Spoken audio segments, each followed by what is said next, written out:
I have always employed sound judgment and exercised appropriate restraint in the face of life or death situations, which easily could have incorporated justifiable deadly force.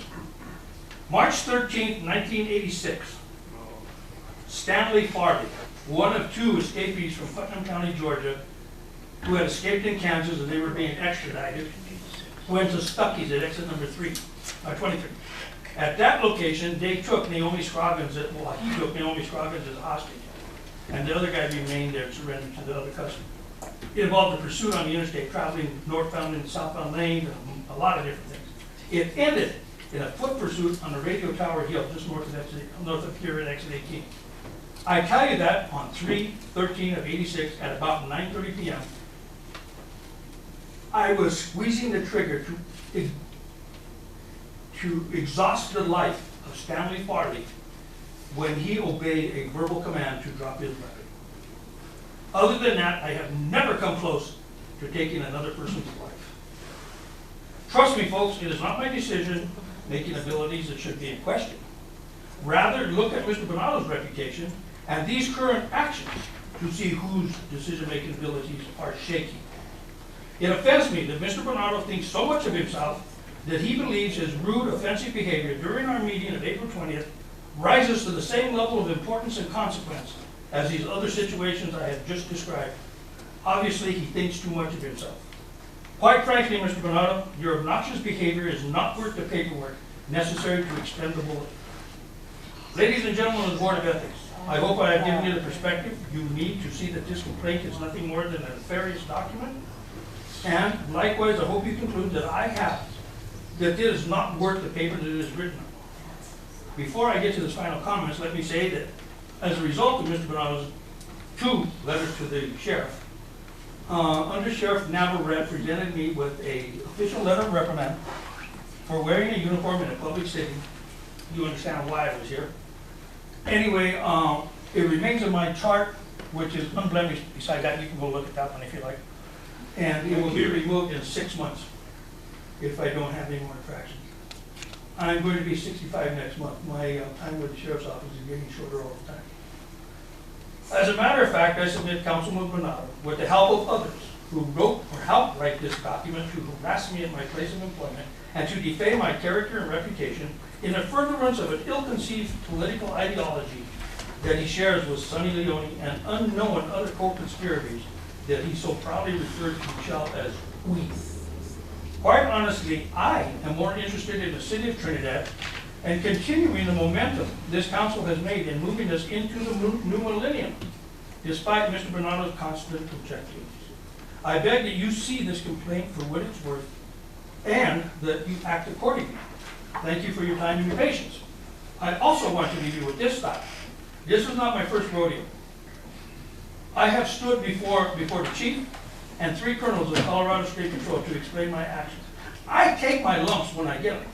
I got a letter from the sheriff. It's in my file. It doesn't mean a hell of a lot of beans, but it's there and it's a blemish on my reputation.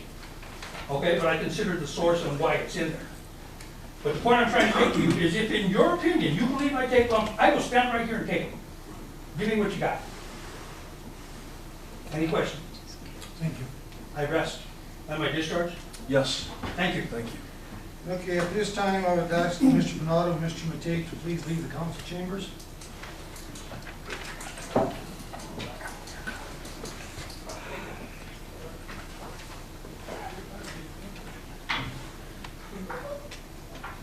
I'm going to read at this time the Code of Conduct A, number 1 and number 2. And then also give you a list of the consequences at the end. A, Code of Conduct for Public Servants. Conduct at meetings.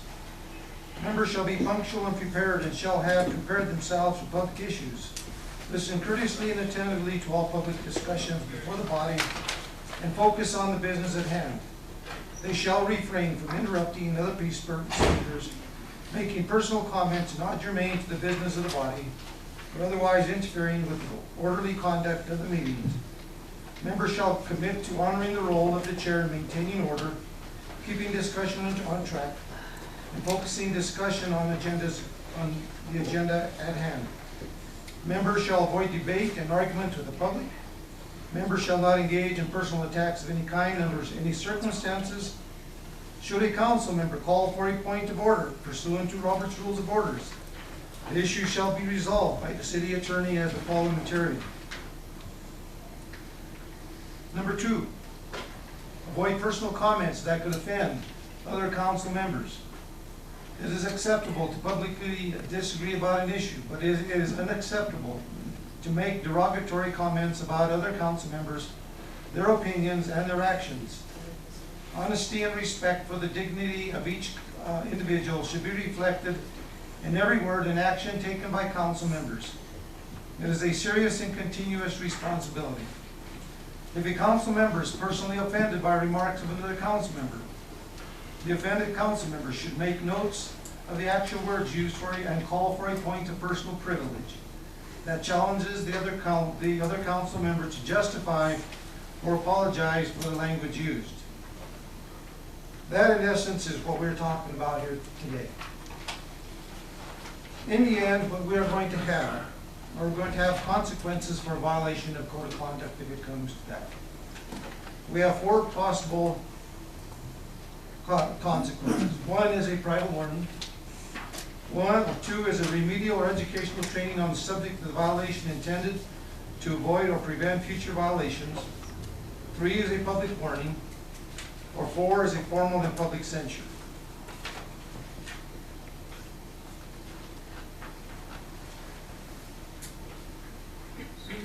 So, with that, did Mr. Mattie violate the code of conduct? Did Mr. Bonato, was his response justified? So with that, I'm going to call upon our council members to please be unbiased in your thoughts and questions. So with that, I'd like to start the deliberation. And Mayor, if I could please, I would just suggest that Councilwoman Torres should not be part of the discussion. I'm sorry, just because you're abstaining, and I'm sorry, but I just wanted to make that clarification. So with that being said, we start with Ms. Fletcher. I guess my concern is when we have an executive session, our exchanges in executive session, the exchanges with each other in executive session are to be privileged. And that was not done that night. The matter never should have been out there, had left the room for it to be so sensationalized. I don't think it was so serious as it was made out to be when it got out to the public. I think had there been a point of order maybe early on with Mr. Bonato's first remarks that he was making, that would have nipped it in the bud. But he has a tendency to blurt, to speak out almost to something as a tantrum. And that's been allowed to happen. That needed to be nipped in the bud maybe. He punched a button over here with another member, and there was that retaliation. I kind of think maybe this wouldn't have been so sensationalized, but Joe allowed himself to be manipulated maybe outside this room to where it became kind of a frothed up frenzy that got way beyond what it needed to be.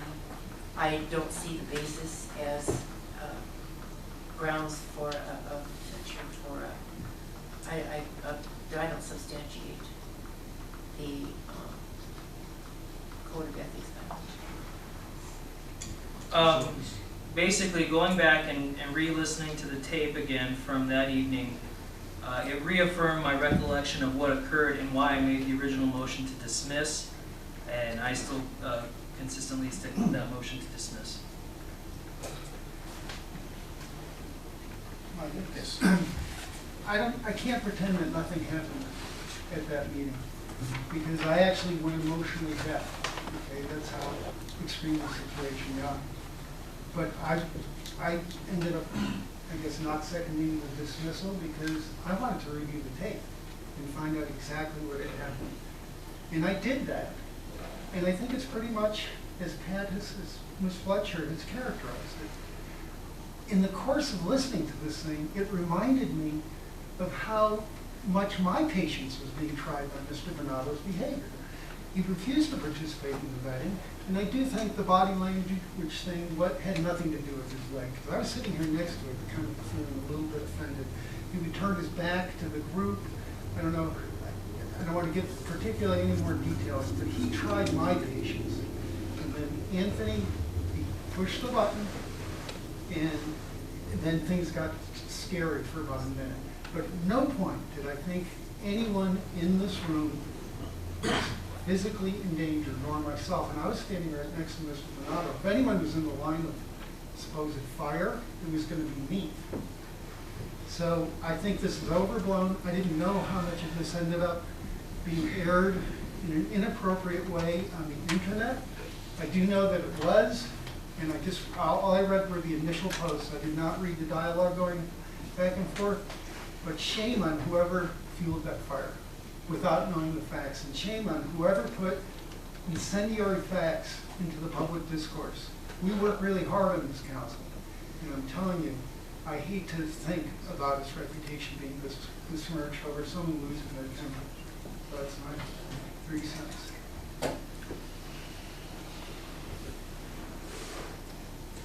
You know, I've thought long and hard over this since this thing started.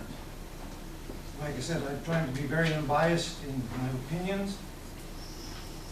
And I do have some thoughts. Number one, these 2 members of council have a personal agenda against one another, which shows up from time to time.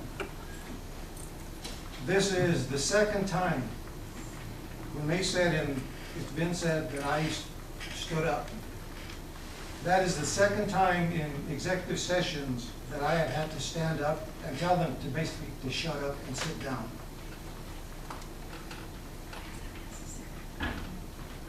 From my point of view, neither one of these council members understands what a point of order means. A point of order was called. Neither one of them acted on it. When Mr. Mattie said what he said, what should have happened with what Mr. Bonato should have done was called for a point of privilege, which would have allowed Mr. Mattie to apologize or otherwise. That was never done. So that's why I say that neither one of these council people understands a point of order or a point of privilege. They are acting on emotion. You know, when I was first voted to this seat, I met with each one of the council members here. And on each time, each person, we talked about leaving our egos at the door. Unfortunately, that does not happen here. For whatever reason, I have no clue. But it needs to stop. If we are going to act as a unit and conduct business as it should be, we need to act appropriately, not only in open session, but also in executive session at all times. It's very disturbing to me that neither one of these, neither council person that are mentioned here, respect the chair and the point of order. So what do? Unfortunately, our code of ethics does not really give us any teeth to do anything with. If something were, I mean, if really we can't throw them off a council, that's up to the citizens of this community. So we have no teeth to really do anything. So, like I mentioned earlier, we have 4 situations here that we could levy here. One was a private warning. One is remedial or educational training on the subject of the violation intended to avoid or prevent future violations, or public warning, formal and public censure. And before I get to that, I will say this. At any time, I did not feel because I'll be honest with you, Mr. Matei did not pass this point right here to approach Mr. Bonato.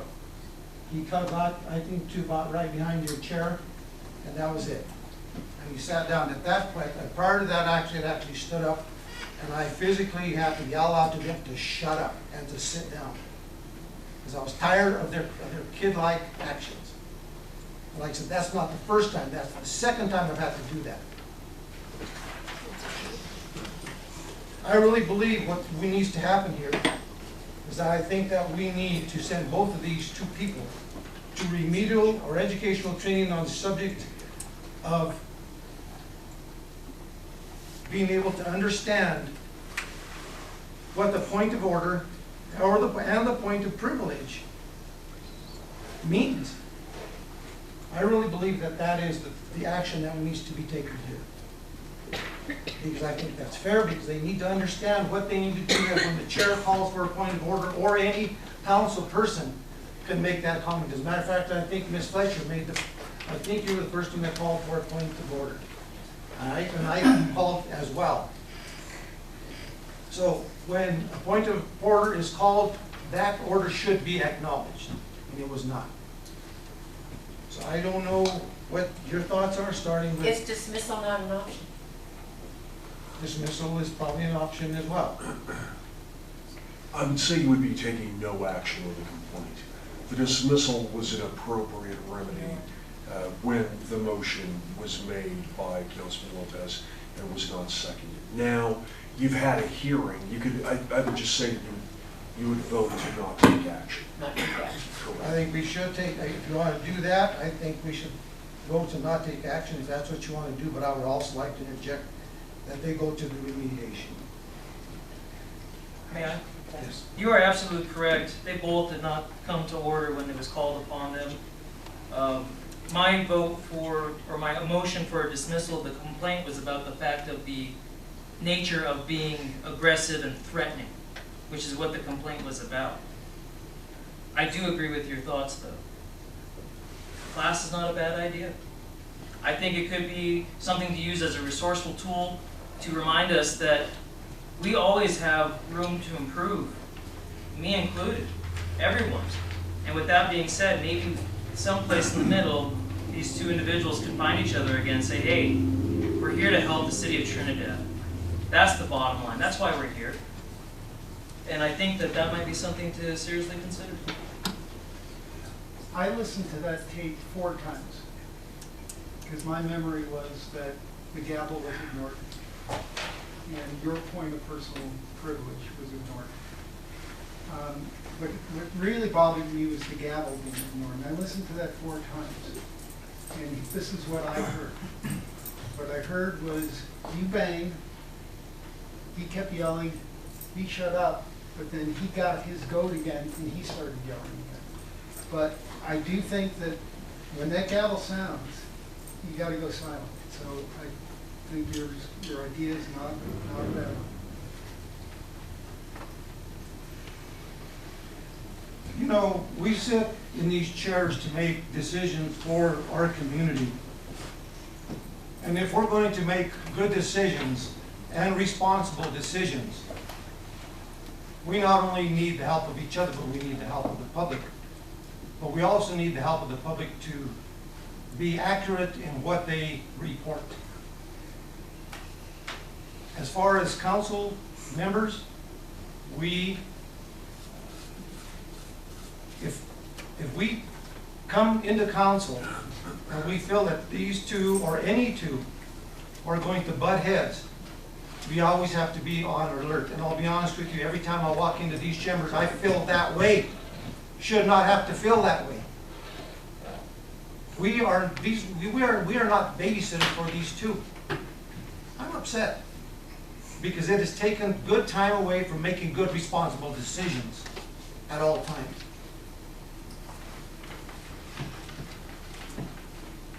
The public needs to acknowledge that. They voted us in to do a good job, and I hope that I think we are doing a good job. There's a lot of things that have been happening over the past couple of years.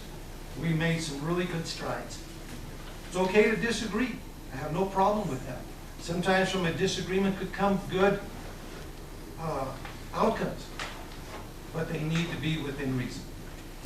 So with that, Okay, can I suggest a middle of the road with public apologies here tonight from the two of them, and with the understanding that they came very, very close to having to be counseled by an outside counsel. I would subscribe to that. What was the part of the mediation that you wanted to propose? well, it says in Or the is code that the of, same thing? in the code of ethics, it reads, remedial or educational training on the subject of the violation intended to avoid or prevent future violations. And in this case, I'm not sure if there was really a violation per se. It was more on the remedial and educational training on those two aspects of personal understanding, a personal privilege, and also a point of order. Mayor, if I could please, and I'm sorry for interrupting, I just want to say, in order to do that, the Board of Ethics would have to hold that there was a violation of the Code of Conduct. Those 4 possible punitive sanctions or remedial sanctions are only available if you hold that there was a violation. One other thing to point out, and that is Councilman Bonato is not really the subject of a complaint this evening. If this were a court case, I would say that the court doesn't have jurisdiction over Councilman Bonato. He may be willing to avail himself of whatever you recommend, but the complaint right now is only going to Councilman Mattie. So just something for you to think about. So in that case, we either have to vote for a dismissal or violation of that. Correct. Correct. Either essentially say not guilty, that a violation did not occur, or the violation did occur, and that is whatever you were going to recommend. Strictly speaking, we're limited by our code of conduct. That's just specifics. Right, but there's nothing that says that someone can voluntarily submit to counseling or training Correct. outside of this document. And if he says no, We could ask him if he's willing to do so. That's what and if he says no, we send one person for And counseling. I think he should apologize to you for ignoring that. Both. I think they both should, but. One would be. Well, one already has.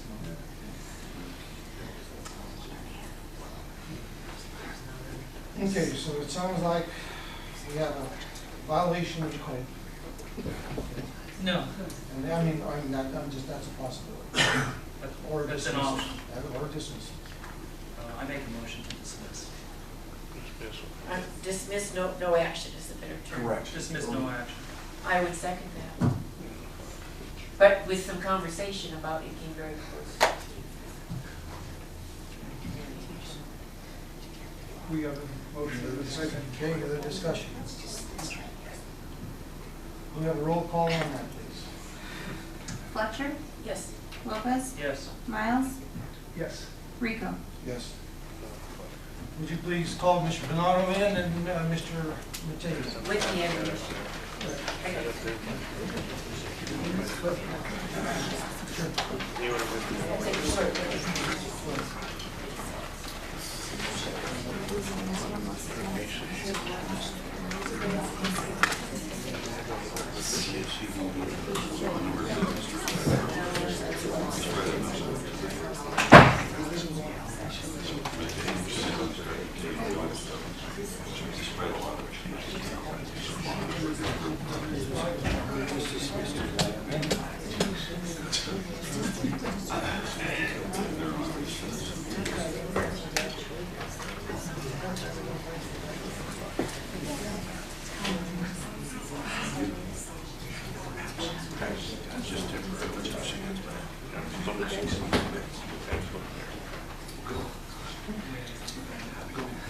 I'm waiting for Ms. Fletcher.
Mr. Matei, City of Trinidad Board of Ethics votes to dismiss the complaint.